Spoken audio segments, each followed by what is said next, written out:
ক্ষমতার প্রভাব ও পেশি শক্তিকে ব্যবহার করে সরকারি স্থাপনা এবং জমি অবৈধভাবে দখলের মাধ্যমে ব্যক্তি স্বার্থ চরিতার্থ করার দৃষ্টান্ত এখন প্রায় বিভিন্ন সরকারি স্টাফ কোয়ার্টারেই লক্ষ্য করা যায়।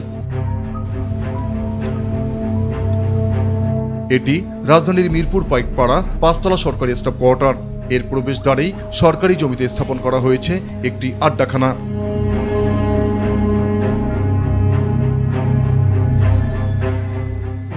অবৈধ দখলকে স্থায়ী এবং নিজেদের অপকর্ম আড়াল করতে রাজনীতির আশ্রয় নিয়েছে প্রভাবশালী একটি মহল, আর এটাকে পুঁজি করে নির্বিঘ্নে চালিয়ে যাচ্ছে দখল বাণিজ্য। সন্ধ্যা নামার সাথেই এখানে জমে ওঠে বখাটেদের আড্ডা। ভদ্রতার মুখোশে দখলদারদের এই নীরব সন্ত্রাস জিম্মি জীবন কাটাচ্ছেন এখানে বসবাসকারীরা। প্রভাবশালী লোক আছে, ভাড়া থাকতেছে, ভাড়া দিয়া গেছে গা, মাসে পর মাস আইয়া ভাড়া নিয়ে যাইতেছে। ফার্স্টে গভর্নমেন্টের অফিস, একটা দুইটা না 3টা অফিস আছে এই এলাকার দায়িত্বে, এবং তাদের চোখের সামনে হচ্ছে। যদি খারাপ হয়ে থাকে তারা কিছু বলছে না কেন? এখানে যেন বাইরের মানুষ না আসে, মেয়েদের যেন ডিস্টার্ব করতে না পারে, আর এখানে সিকিউরিটি গার্ড একটু কড়াভাবে নিতে হবে। এইগুলো যারা করতেছে, হ্যাঁ, এটা হলো মোটামুটি আমাদের নিয়ন্ত্রণের বাইরে। পার্সোনাল বলবো আমি, এটা তো আপনি বুঝতেই পারতেছেন যে আছে।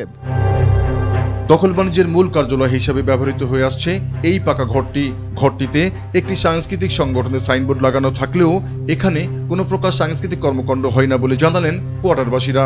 নোংরা করে ফেলে বাইরের লোকজনরা আইসা, বিভিন্ন নাশকতা, তারপরে আপনার ওই এলওটিদের ডিস্টার্ব, তারপরে যে বিল্ডিংয়ের নিচে আড্ডা সবগুলি বাইরের যারা আসে, অনেক বহির্গত সন্ত্রাসীরা আসে। আমরা আছি, আমরা মসজিদ নিয়ে, আমরা ইবাদতের কাছে আমরা আছি। নাম সর্বস্ব এই সংগঠনের সাথে জড়িতদের কথোপকথনেই উঠে এলো দখল বাণিজ্যের অপকর্ম। আমরা যেটার মধ্যে আছি সিনিয়ররা, আজকাল ছেলে মেয়েরা চাহে হলো অন্যরকম নাটক, ছোট নাটক, ওই ধরনের আসে না। বিনোদনমূলক কিছু করার জন্য এটা এখানে আসা, ওই হিসাবে আমরা ওইখানে পাশে স্কুলের পাশে এই জিনিসটা গড়ে তুলছি। দখল বাণিজ্যের পেছনে কোয়ার্টার কল্যাণ সমিতির সাধারণ সম্পাদক জড়িত বলে অভিযোগ অনেকের। কোয়ার্টার কল্যাণ সমিতির ৪,০০০ টাকা ভাড়া। মিজান ভাই না, মিজান এই জায়গায় মনে হলেন ওরা ঘর তুলে রাখছে, ভাড়া দিতেছে, আমরা কাজ করতেছি। দেখেন আমি আতেনে ভাড়া লিছে আপনার রানা কোয়ার্টারে, আর রানার তেন ধরেন আমি দোকানটা কন্টাকে চলাই আর কি। আমি এনাবাড়ি থেকে আমি নিছি, এনাবাড়িরে ভাড়া দেই। তবে অভিযুক্ত ব্যক্তিকে এই বিষয়ে জিজ্ঞাসাবাদ করা হলে তিনি নিয়ম অনিয়ম টিমের সঙ্গে এভাবেই অশোভন আচরণ করেন।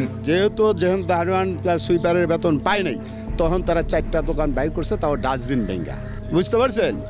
এটা সাংবাদিক ঠিকভাবে করবেন, এইটাই মনে রাখবেন। আমরা নিজস্ব সুইপার পাঠিয়ে দিই, আমরা ঝাড়ুদার পাঠিয়ে দিই, আমাদের যতটুকু সামর্থ্য আছে আমরা চেষ্টা করি যেগুলো সম্পূর্ণ। এই কলোনিতে 3টা দোকান ছিল, আমি জয়েন করার পর 3টা দোকানই ভাঙছি। আর এই কোয়ার্টারের রক্ষণাবেক্ষণের দায়িত্বে নিয়োজিত কর্মকর্তা এই বিষয়ে পদক্ষেপ নেওয়া হবে বলে জানান। আমরা আইনানুগ ব্যবস্থা নেওয়ার যেহেতু আমাদের সিদ্ধান্ত হয়েছে, 2 মাস আগে আমরা এটা উচ্ছেদও করেছি এবং আশা করতেছি আগামী 2-3 মাসের মধ্যে ইনশাল্লাহ সম্পূর্ণটাই উচ্ছেদ করব। অবিলম্বে দখলকৃত জমি উদ্ধার করে খেলার মাঠ, লেক এবং বিনোদন কেন্দ্র নির্মাণ করার দাবি বসবাসরত সরকারি কর্মচারীদের। ক্ষমতার জোর আর ব্যক্তিগত প্রভাব বিস্তার করে কিছু অসাধু চক্র বিভিন্ন সরকারি স্টাফ কোয়ার্টারের স্থাপনা ও জমি দখল করে বছরের পর বছর ধরে চালিয়ে আসছে রমরমা দখল বাণিজ্য। আর এই বিষয়টি নিয়ে সংশ্লিষ্ট কর্তৃপক্ষ রহস্যজনকভাবে নীরব। ভয়ে কেউ এই দখলদারদের বিরুদ্ধে কথা বলতে সাহস পাচ্ছেন না। কিন্তু এভাবে আর কতদিন? তাই আমাদের প্রত্যাশা, সকল অনিয়ম দূর হয়ে সর্বক্ষেত্রেই প্রতিষ্ঠিত হোক নিয়মের শাসন।